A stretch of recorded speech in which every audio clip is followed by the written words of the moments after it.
Welcome to this Zentangle Quickie. My name is Heather Hartwick Gladden. I'm a certified Zentangle teacher, and today we're going to take a look at the tangle Wrapped from CZT Gale Sherman. This I should have a category of you could do this tangle in like 2 minutes or less. Well, but that's the tangle itself. It depends on how you want to play with it. All right, this one, I'm going to do one giant one and then show you how I was playing with it. And I have some more I want to add to what I was playing with. Okay, so it's an S shape.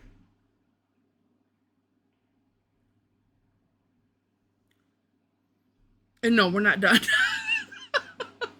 I was thinking, someone's going to think, well, she said it was going to be quick. Okay, and that's it. It's just an S shape. No, I'm just kidding. All right, then we're going to do this on both ends. Okay, so from this end, we're going to do like a curlicue. I call it okay, so I'm going to differentiate curlicue from print hump. And print hump is more of, the tangle. It's a spiral that has, more rounds in it than just a curlicue, we'll say. That's going to be my definition for the moment.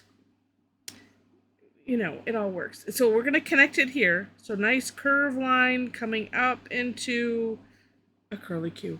And, honestly, however many rounds you want to. You could have it go into a print hump if you wish. Or would it be print high, since it's a singular versus... All right, now you can turn your tile and do the same thing all over again.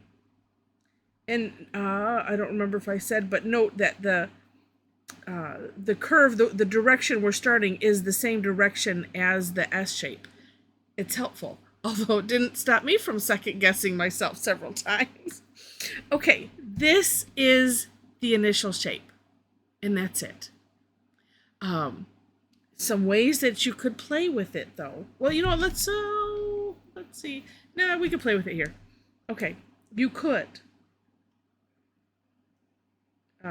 I'm going to just bring this out a little bit just because I think it looks so elegant and neat. Now, I'm going to leave that like that. Let's see if I can do it again, because that could look neat in and of itself without filling it in.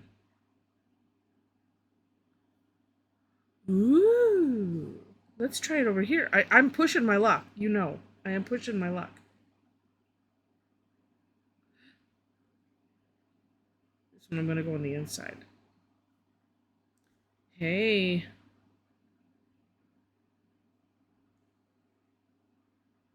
And I guess worst case, if you end up not liking what, how it comes out, you could just fill it in and it's all good. But I like it.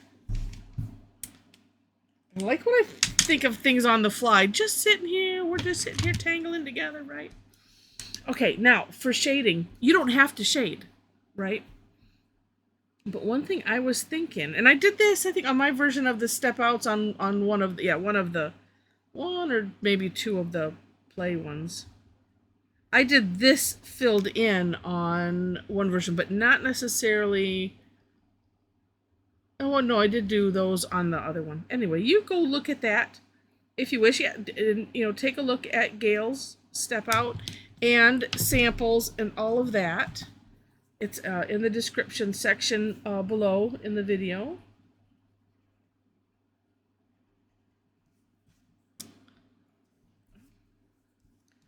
All right, I'm just amazing myself tonight. That looks so nice. Wow. See, and then, again, I'm pushing it.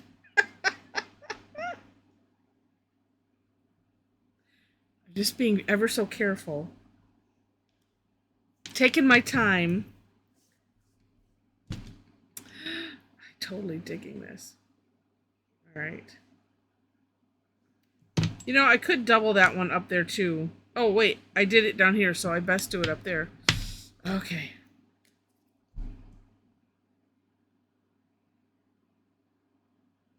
All right. There, it worked. Oh, wait.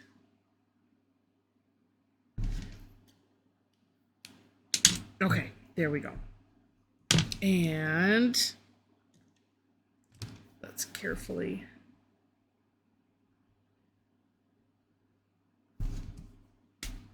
I love it. You know, this could be something turned this way. You know how on actually I might, well, I was looking for something like a divider or a separator in you know, in anything, you know, a letter, or, you know, I'm like, well, that could be kind of cool. Or now you could string a bunch of these together.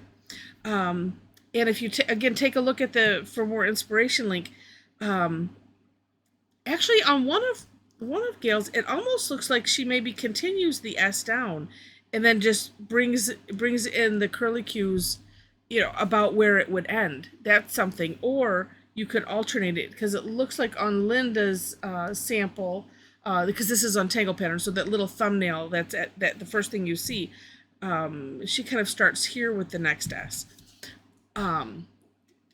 Actually, Gale did something, but I modified it because I like this idea.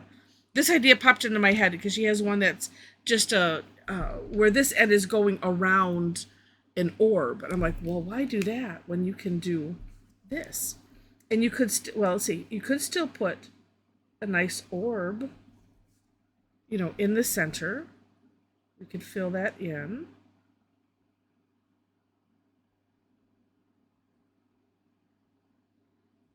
Yeah, I was starting to play, because sometimes I'll do that just because I want these to stay quickies, and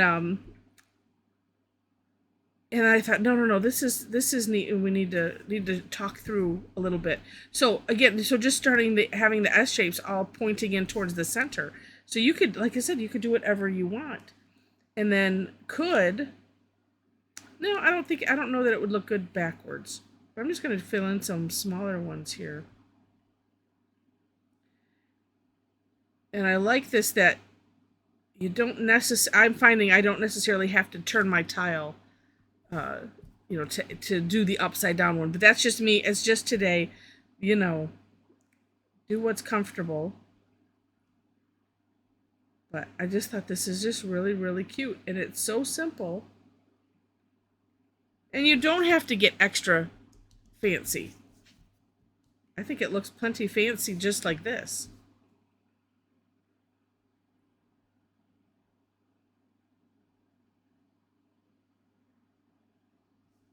Alright, when I like it with all of these extra ones. The one I did in my version of the step out, I just did the 4. And I was just thinking now, ooh, look at that. Oh, so cool. And we can still do the shading as I did here, just, you know, in that, the big parts of the S, could do that. Up to you. Don't have to do it at all. You could just do drop shadows, or like I said, just leave it. Leave it as is. Up to you. However you wish. All right. Well, as I'm finishing this, if you have enjoyed this video, would love it if you click on the like button. And if you liked it enough to see more, would love to have you be a subscriber to the channel. In that description section that I mentioned, you will find the links to the step outs, as well as below that is my link tree. So if you enjoy my nutty style, and I hope you do, you can come and join us online and tangle together. We have a fun time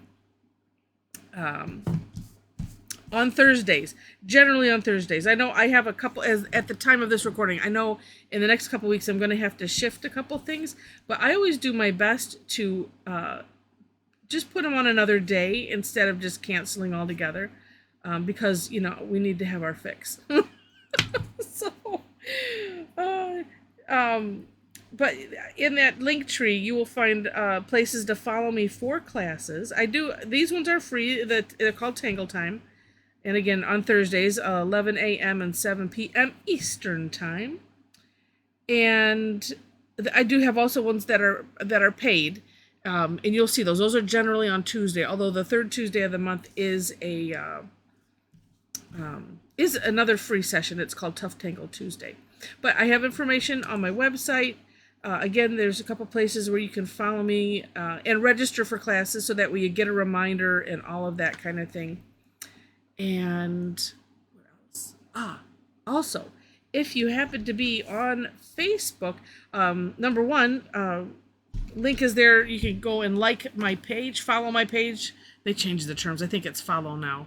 But also, if you'd like to hang out with a bunch of other tanglers, we have a wonderful community, and it's so supportive, such amazing people, so much fun. And I like to say we come from all walks, all different abilities, all different disabilities too, and we are just joined together with our love of this Zentangle method and the fun that we have with it. So come and join us. There are 4 questions you have to answer in order to gain entry, just like to let you know. All right, so what a fun tangle. All right, so with that, thank you so much for watching, and I wish you happy tangling.